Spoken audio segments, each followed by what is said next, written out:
Vamos, meus irmãos, abrir a palavra de Deus no Evangelho de João, capítulo 3.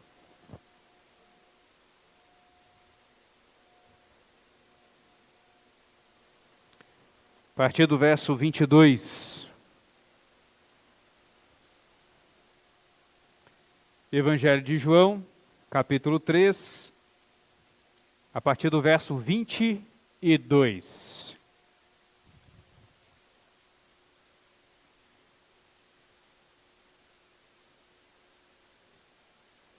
Bom.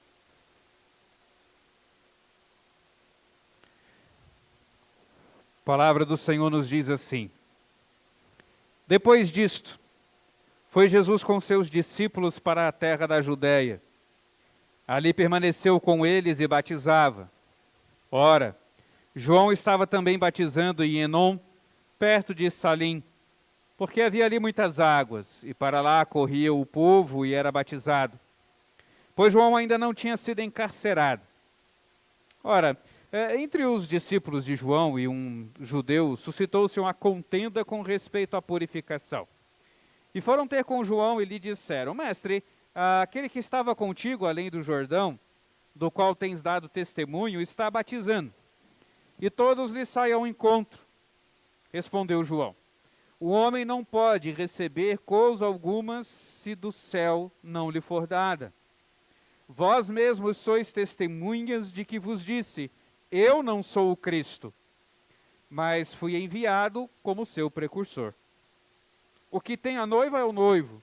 O amigo do noivo que está presente e o ouve, muito se regozija por causa da voz do noivo, pois esta alegria já se cumpriu em mim. Convém que ele cresça e que eu diminua. Hoje pela manhã, queridos, nós falamos sobre Moisés e Deus construindo ali o líder, o protetor, o libertador de seu povo.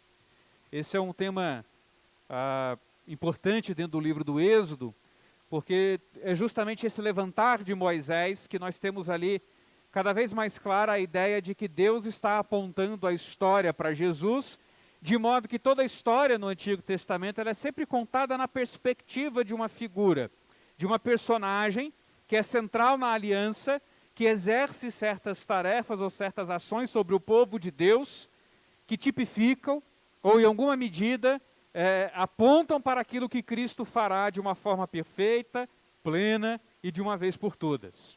Como profetas, sacerdotes e reis, posteriormente a Moisés, o fizeram. Mas nós vimos que tanto sobre a vida de Moisés quanto discípulo de Cristo, porque estudamos também a passagem de João capítulo 15, nós somos apenas ramos junto da videira e que depende do trabalho do agricultor e da vivacidade dessa videira, de modo que de nós mesmos não podemos coisa alguma.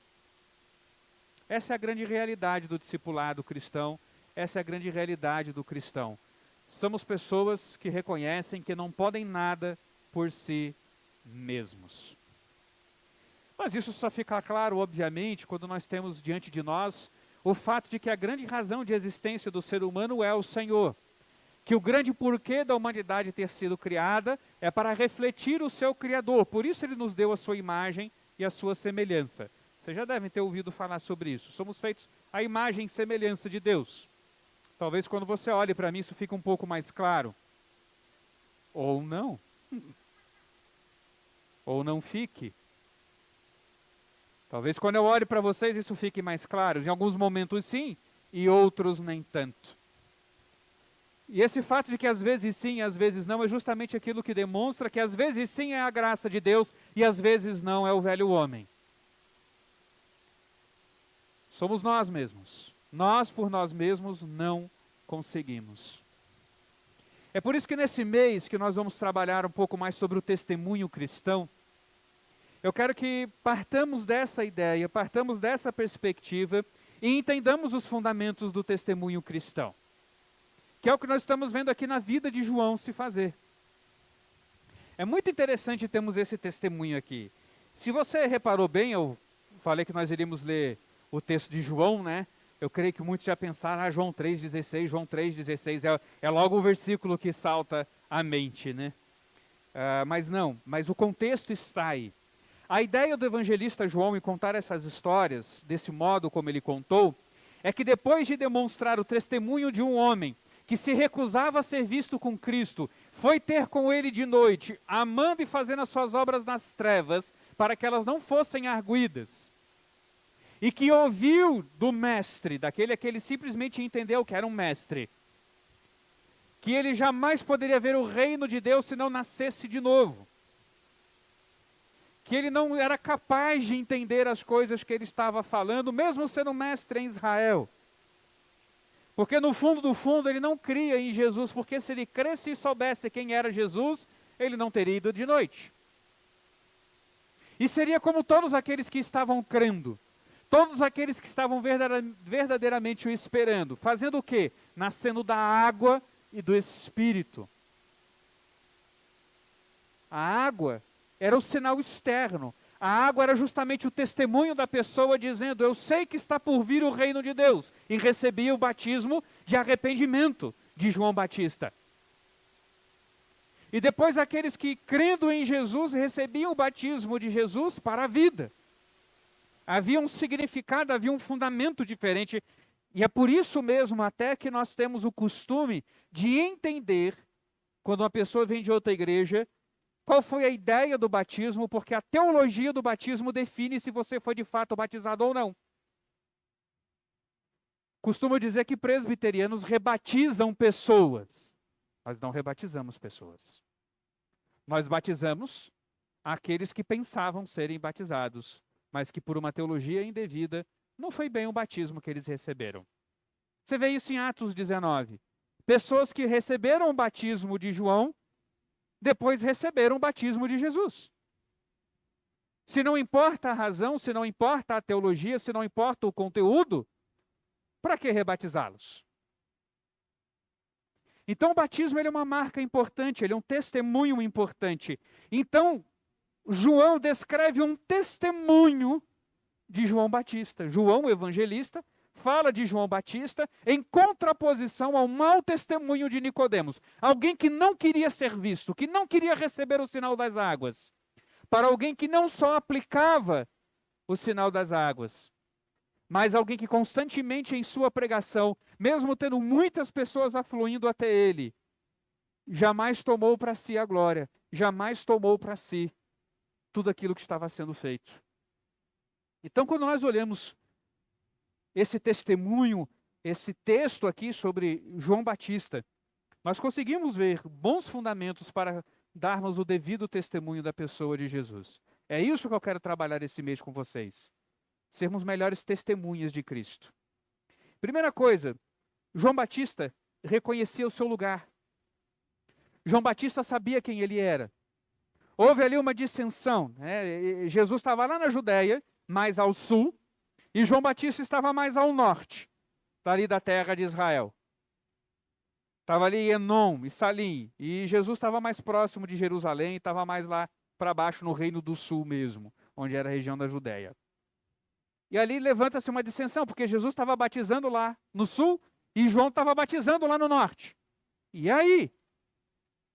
O que está valendo nesse negócio? Começa essa dissensão, e veja que interessante, essa dissensão ocorria entre discípulos de João e um judeu, ou seja, alguém que era lá do sul, alguém que era da região da Judéia, propriamente um judeu. Quem era do norte não era judeu, era israelita. É diferente depois da divisão dos reinos. Então eles ficam debatendo isso e João Batista é questionado. Ora, afinal de contas, o que a gente faz? Para quem nós vamos? Nós estamos aqui contigo. E aí João responde. O homem não pode receber coisa alguma se do céu não lhe for dada. Ele reconhece submissamente que ele está ali diante de Deus e recebeu essa obra das mãos do Senhor. Não é sobre ele, não é para ele, não é dele. Os discípulos não são dele propriamente. Então nós já vemos um testemunho aqui de um homem que entende qual é o seu lugar, que entende o que ele está de fato fazendo ali. E ele mesmo dá esse testemunho. Eu tenho dito para vocês, eu tenho falado para vocês, eu não sou o Cristo, mas fui enviado como seu precursor. O meu trabalho, vocês serem verdadeiramente os meus discípulos, significa não vocês me seguirem, mas irem até Ele. É saber o seu lugar. Para que um testemunho devido seja dado diante dos homens, seja dado diante da sociedade, nós temos de entender o nosso lugar. O nosso trabalho não é que o mundo nos veja, mas que o mundo reconheça Cristo em nós e que o mundo seja conduzido pela nossa pregação à pessoa de Jesus. Não é sobre o quão bom crente eu sou. Não é para você dar aqueles testemunhos em que você conta a sua vida. Né? Aquela coisa do eu era um menino torto que cresceu numa casa torta, tinha boca torta, tinha perna torta, a casa era torta, era tudo torto. Aí chegou Jesus e desentortou. Eu sei tantos detalhes sobre ele, só sei que Jesus chegou em algum momento. Mas quem é esse Jesus? Por que ele desentortou a vida desse menino? Por que ele desfez tudo isso? Né? Ele era um engenheiro e desentortou a casa? Corrigiu os defeitos do solo? Tinha um problema ali? Foi isso que ele fez? Quem é esse Jesus? Perceba como, até na musiquinha boba, né? A gente vê pouco de fato de Jesus muitas vezes e muito sobre nós. Aqueles famosos testemunhos. Eu lembro de um camarada que foi na igreja lá em Brasília, ele era do Comando Vermelho, aí se converteu. Rapaz, eu saí de lá sabendo todas as armas, sabendo como é que se engatilhava a arma, como é que se botava o pente, tirava o pente, como é que se preparava. Eu soube de tudo, ele foi contando como é que era o dia a dia dele lá. E até hoje eu não entendi em que momento Jesus entrou na vida dele, que diferença Jesus entrou na vida dele, porque tudo que ele consegue pensar era sobre como era a vida dele. O que é, meu? Você está com saudade?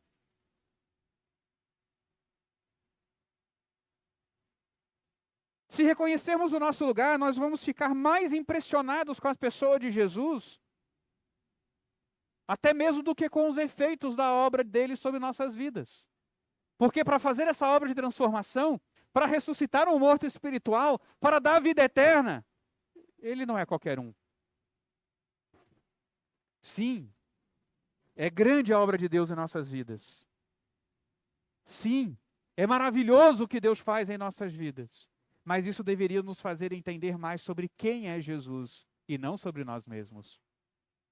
E é isso que o mundo precisa ouvir. Porque a nossa vida, ela não vai se tornar um padrão para as outras pessoas.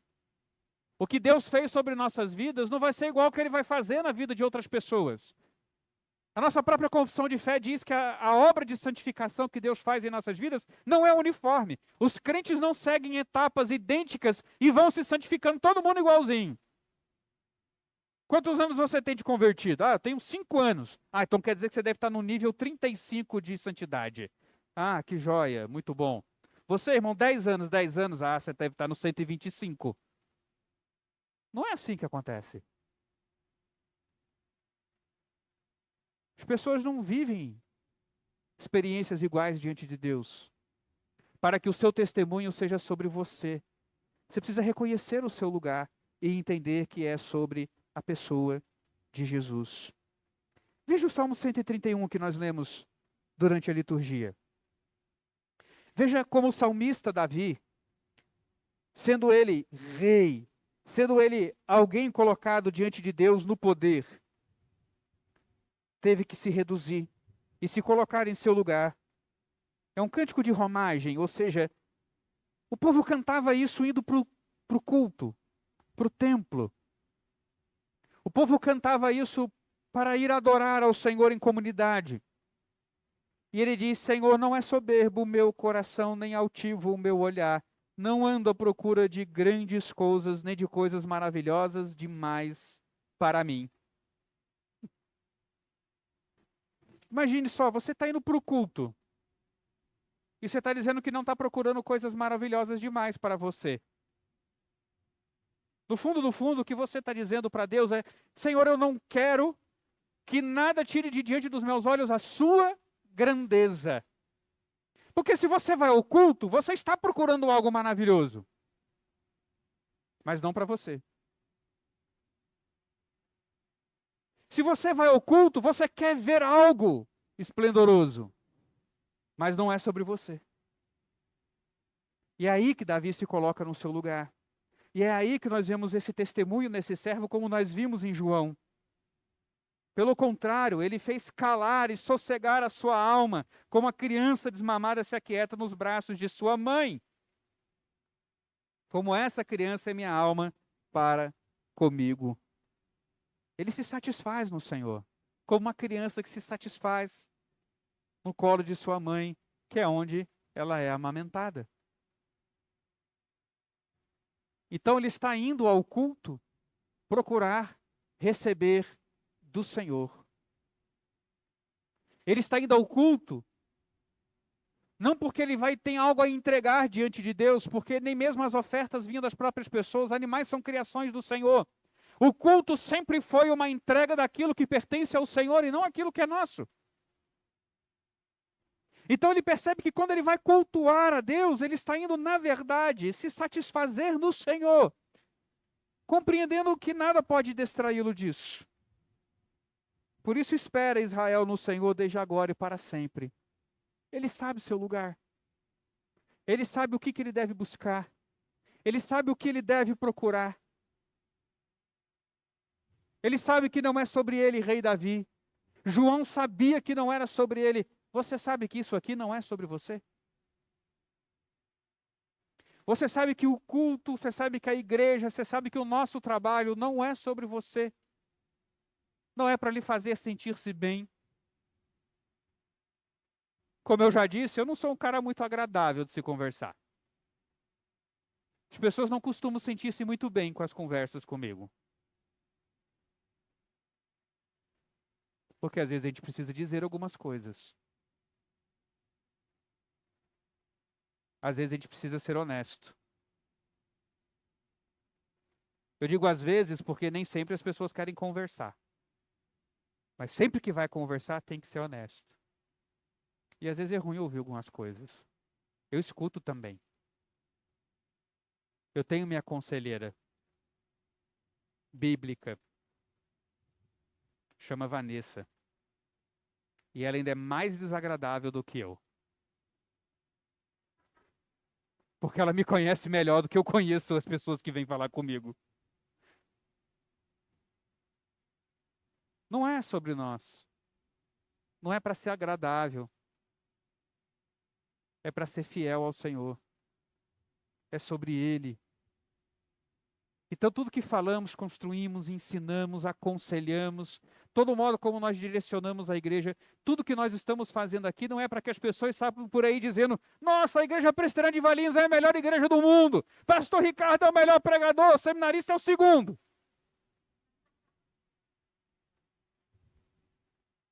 Não é esse o objetivo. Não é essa a razão.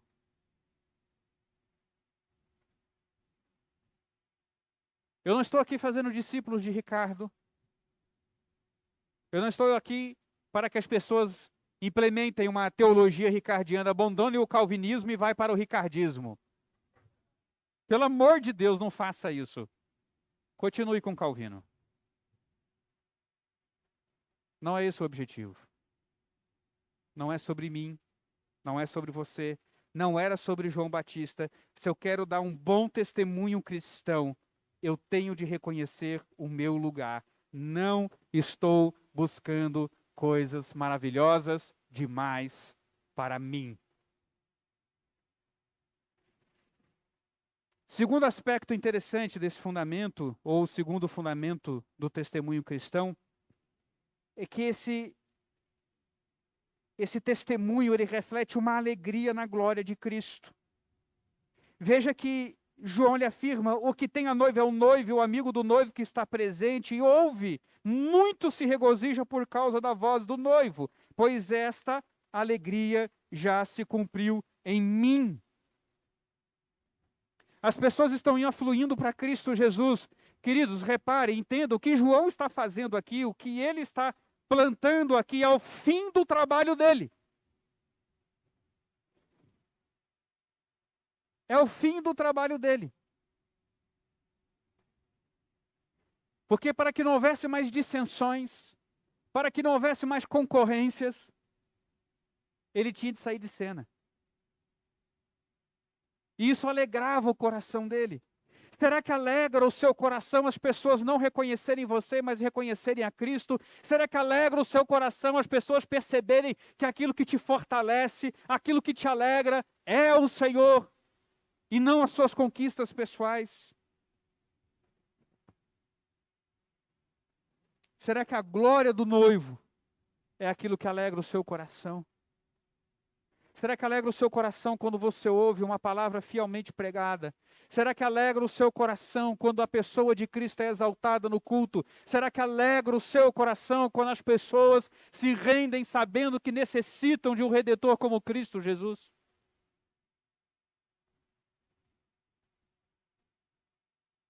É isso que deve saltar aos olhos dos outros, essa alegria. Que às vezes mesmo quando as coisas na sua vida não parecem estar muito boas, mas essa alegria consegue suplantar a sua tristeza, porque afinal de contas você não está procurando coisas para você, você está procurando a glória de Cristo, e se ela se manifestou, isso alegra o seu coração. É tão simples. É tão simples. Mas o que alegra mais o seu coração, por exemplo, nas doutrinas bíblicas? O que alegra mais o seu coração em saber que Deus determinou toda a história para que ela convergisse a Cristo? Ou que no meio dessa história Deus escolheu você para a glória de Cristo? Não é para não ter alegria em ser um escolhido, é para você exultar de alegria em ser um escolhido do Senhor, em ter sido predestinado para a salvação eterna. Mas essa alegria tem de ser alimentada pelo fato de que isso significa que o seu Senhor é glorioso, que o seu Senhor é poderoso e Ele pôde te salvar do inferno. Você se alegra no Senhor? Você se alegra com o noivo? Também lemos o Salmo 16, queridos.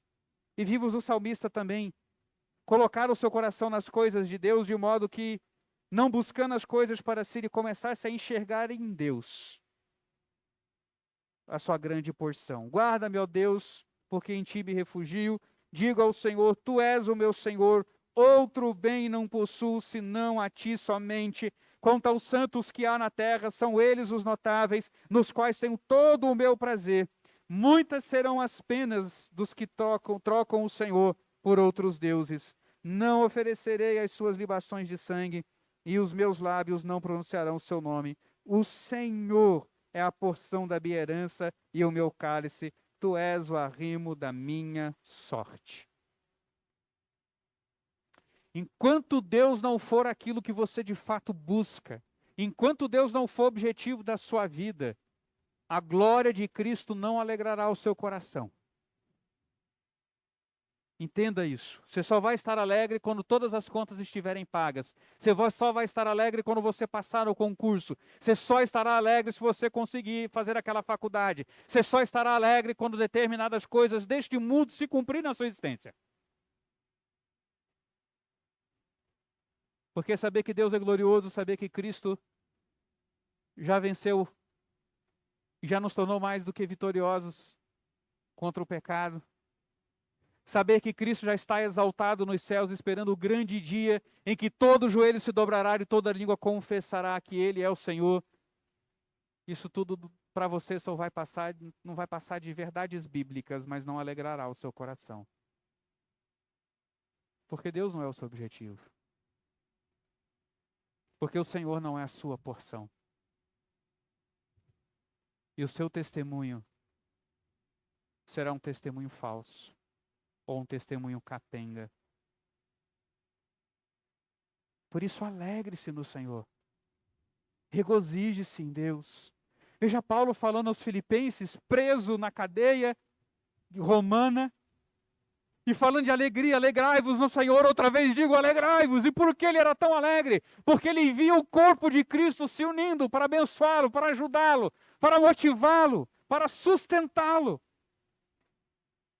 Ele viu o nome de Cristo sendo pregado, mesmo que isso muitas vezes significasse calúnias contra a própria pessoa dele. Será que o seu orgulho é algo que tanto mexe com você que quando algo acontece contra você, isso te derruba? Mesmo que o nome de Cristo esteja sendo pregado com fidelidade?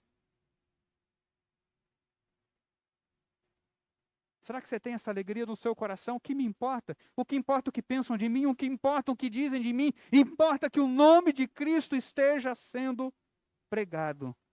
Ele é a minha porção. É Ele quem eu busco. E foi o que João Batista entendeu. Ora, eu sou só amigo do noivo.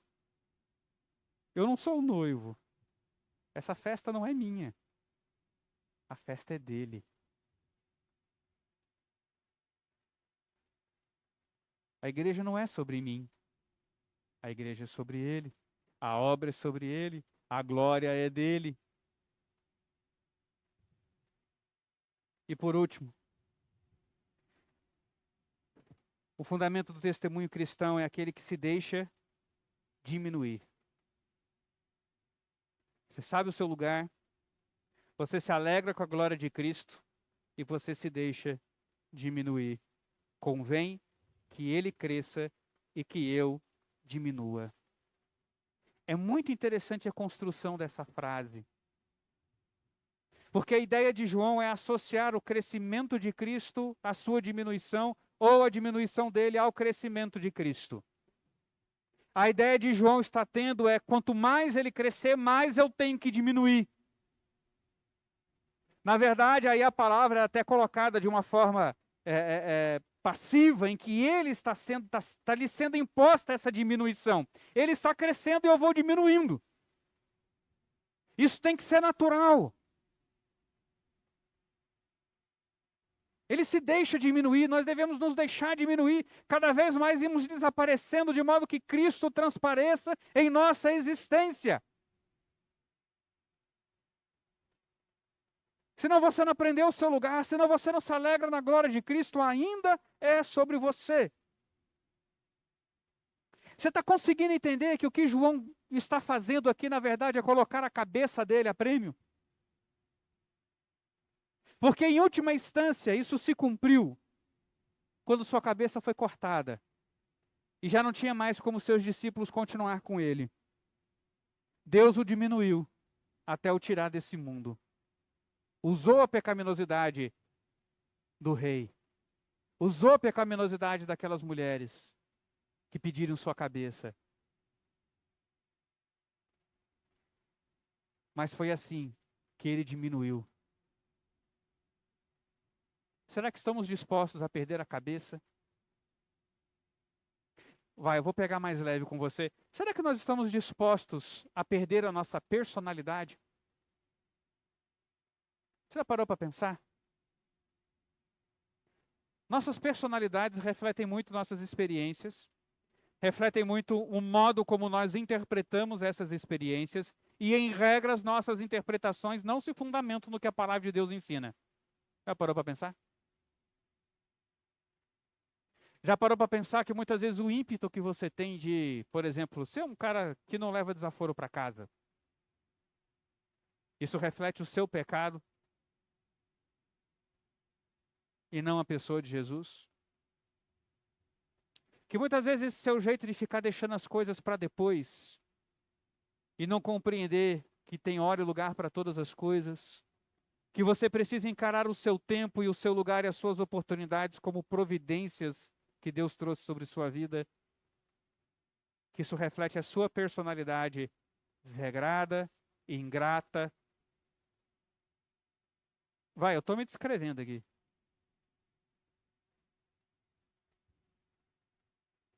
A gente nem sempre precisa perder a cabeça, mas a gente precisa entender que o Evangelho exige que nós diminuamos para que Cristo cresça.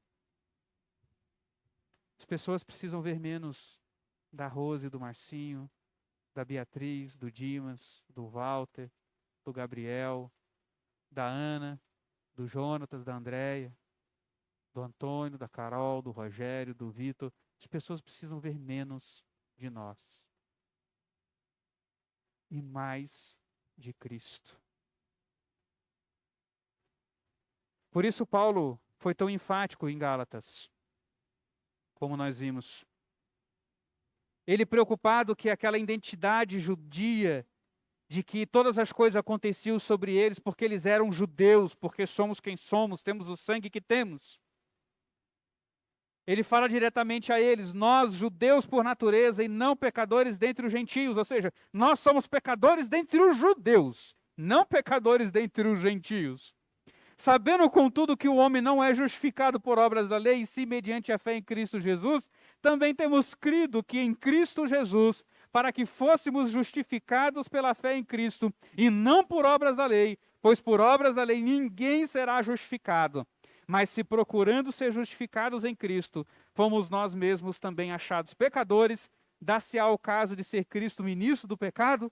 Certo que não, porque se torna a edificar aquilo que destruí, a mim mesmo me constituo transgressor, porque eu, mediante a própria lei, morri para a lei, a fim de viver para Deus. Estou crucificado em Cristo, logo já não sou eu quem vive, mas Cristo vive em mim. Se eu tentar viver pelos meus méritos, se eu tentar fazer da minha vida um outdoor sobre a minha existência, capacidades, ideias, objetivos, desejos, o que eu estou fazendo, na verdade, é reconstruir o velho homem, desprezar a justiça que vem por meio de Cristo Jesus. E deixar de anunciar a este mundo que vale a pena deixar de ser quem éramos, que vale a pena mudarmos nossa personalidade, que eu não posso abraçar o velho homem e dizer: está tudo bem, eu sou assim, Deus me aceita assim. Não, a justiça da fé me conduz à transformação. E essa transformação vai me diminuir, até que cada vez menos haja de mim, porque aquilo que Deus glorificará em Cristo Jesus, aquela nação que será levantada, glorificada, a Nova Jerusalém, se tratam de pessoas que refletem perfeitamente a imagem do Filho, porque foi para isso que fomos predestinados. Você não foi predestinado para refletir o seu velho homem, você foi predestinado para refletir a Cristo. Porquanto os que de antemão conheceu, a estes também o predestinou para serem conformes à imagem do Filho. Então a justiça da fé tem te conduzir a não ser mais você mesmo. Tem te conduzir a abandonar o velho homem. Para que eu dê o devido testemunho da pessoa de Jesus, eu vou diminuindo, até mais não ser mais eu mesmo, mas ser como Cristo é. É por isso que para o final de sua epístola, Paulo vai tratar do fruto do Espírito. Porque o fruto do Espírito nada mais é do que a obra do Espírito implementar em você o caráter de Cristo. Veja, Deus não chamou a todos nós para perdermos a cabeça. Que bom, né? Mas Deus chamou a todos nós para que diminuamos. Porque enquanto quisermos fazer da nossa vida algo sobre nós mesmos, enquanto quisermos as alegrias que satisfazem a nossa carne, nós vamos ir à presença de Deus para fazer exigências, decretar coisas, fazer campanhas em busca da nossa satisfação, ao invés de buscarmos a presença de Deus como quem quer que o Senhor nos instrua e nos guie para que o mundo o veja em nós. É isso que você quer para você? Qual é o seu grande plano de vida? O que você quer que as pessoas enxerguem em você? Um cara legal? Uma mulher forte e ponderada? Um empresário de sucesso? Um cara inteligente, bonitão? O que você quer que as pessoas enxerguem em você? Se você quer que seja um testemunho de Cristo, reconheça o seu lugar, se alegre nele e deixe-se diminuir. Porque se você chega nessa mesa achando que é alguém, você se faz indigno dessa mesa. Se você quer partilhar do corpo e do sangue de Cristo, pensando que é sobre você, você não consegue reconhecer a glória desta mesa. Você não consegue reconhecer a grandeza da obra de Cristo. Não é sobre você. Porque essa mesa aponta justamente para essa realidade. Não é sobre mim. Não foi o meu sangue derramado. Não foi o meu corpo partido. Deixe de querer glória para você. Porque a glória que Jesus experimentou custou o seu sangue, custou o seu corpo, recebendo sobre si a ira de Deus. É por isso que existe essa mesa. Porque Cristo foi diminuído pelo homem, para que ele fosse glorificado pelo Pai. Aceite essa glória e queira refletir essa glória na sua vida. Essa é uma mesa de testemunho.